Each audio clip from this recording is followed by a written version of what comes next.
Hi everyone, it's Melissa with the M Word. I am a homeschooling mom of 3 kiddos. I have a 7-year-old, a 3-year-old, and a 1-year-old. And if you're new here, this is our 4th year of homeschooling.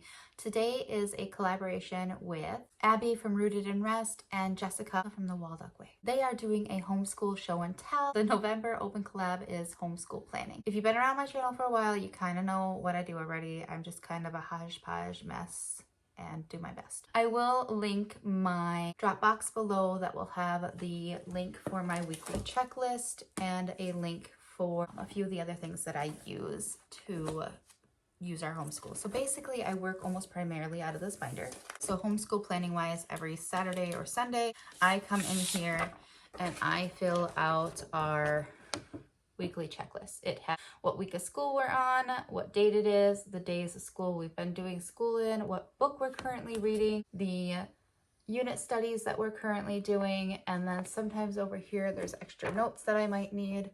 Then I just go ahead and check off what we have done for the day.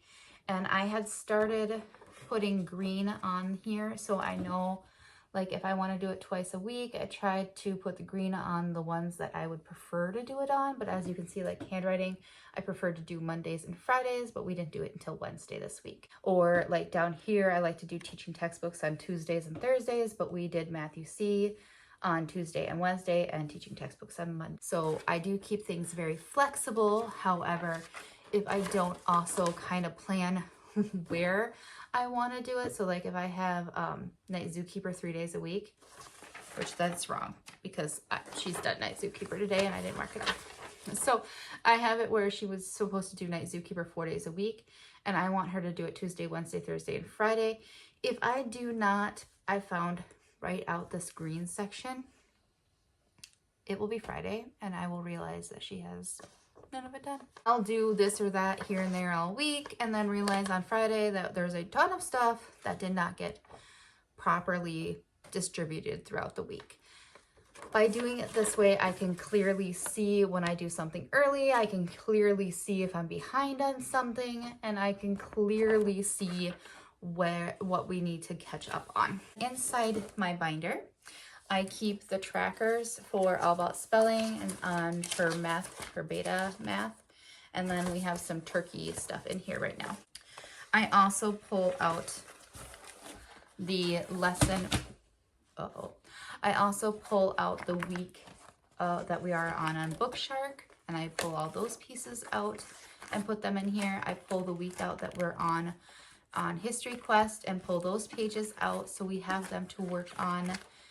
And then I also pull out the pages for All About Reading and have them in here as well. As we finish stuff, I put it in the back of my binder for the week. And then on Saturday or Sunday, whenever I'm doing the new weekly schedule sheet, I flip all that back where it belongs. So I'll put it back in the binder as it comes in. I'll put all the All About Reading things back in the big binder. I will put the, all this is back in the big binder. And then I just pull out the new things and put it in the little working binder, I guess is what you could call it. In this binder, I also keep our book schedule or our book list for the year. So I write down every book that we've read and the date we completed it. I do have on here books I want to read and the read by date. And then of course, books we've read as well are added in pen. Then I have to keep track of hours for the state of Wisconsin. So this is the tracker that I use for our hours. And then I have a generalized school schedule on the back.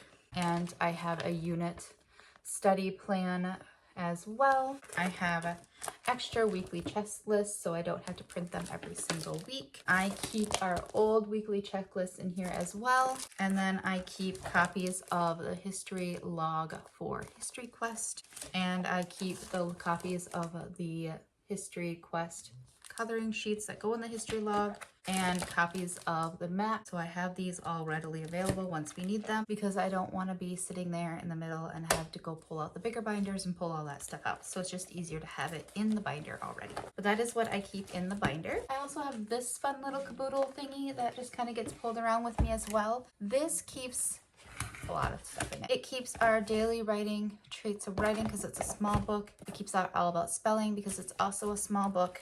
It keeps my son's ABC writing lessons because I've tried pulling the sheets out and putting them happily into my weekly pages here, my folders that just get put behind the next one every day. I've tried that, but I find that they just pile up in there because we never actually get to what I think we're going to get to. So they're just in there. I also have the Chinese alphabet in here too, depending on what day. My daughter's history notebook that it's just a folder that she shoves the pages in when we're done.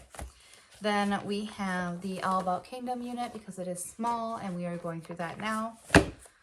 This was the book I had planned on reading in September. We didn't read it yet. And I haven't put it away, so it's just still floating in here. We have our Book Shark book that we're reading. We have a random bookmark in here. We have the Train Your Dog Now book that my daughter is using to learn how to train her dog. We have my son's cutting paper book in here. We have our current read aloud, which is the Mayflower. It is a slightly adapted version of the Mayflower for young readers. And then we have the turkey unit that we are currently using for our turkey unit. And the cat is being really loud. So that is our turkey unit. In these folders, I will show you Thursday.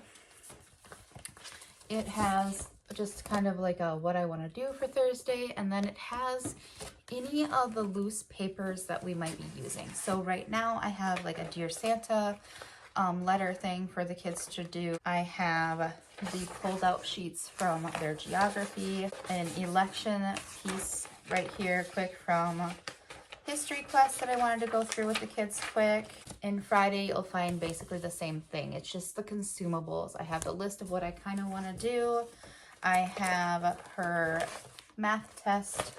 I have her handwriting practice in here. I have her turkey life cycle. This one came from the turkey unit study, which we got from, I honestly don't know. I don't know where I printed it from. I laminated it and stuff so I could keep it, but if I can't remember where I got it from, I won't be able to print off the consumables. So hopefully I can remember where I got it from. And of course, our geography again. So it's just the books that I've determined are consumables for the most part. The only non-consumable that gets put in these folders are the math. And I found that it's because if I put the math in the working binder, it gets in the wrong order and it drives me bananas. So I just put it in the folder. Also, I try to make it so the working binder is anything that's used either all week long or that it's almost impossible for me to know which day of the week we're going to be doing it on. So like All About Spelling, I assume we'll get through 3 units a week. However, I have All About Spelling or All About Reading set for 4 days a week in our unit in our homeschool. So if she's going quickly, we get through 4 units. If she's going slowly, she gets through 2 units. So because you're only supposed to do 20 minutes of All About Reading. So I just keep it in my working binder. That way, if we get ahead, I have the extra one in the working binder. If we get behind, I just don't add more next week when I come into my working binder and move stuff around. I always just have 4 units in here. So if I still have 2 units at the end of the week, I only add 2 more units. And that has been a way to make sure that we're still moving through and I'm not just moving stuff from one folder to the next folder every day because that drives me crazy. I like to have my folder empty at the end of the day and I don't like the other folders to get too bogged down. That is how we plan our homeschool and our homeschool. So if you have any questions for me, please leave them in the comments below. If you like this video, please go ahead and like. And don't forget to check out the playlist. I'll link that below and I will talk to you guys next time.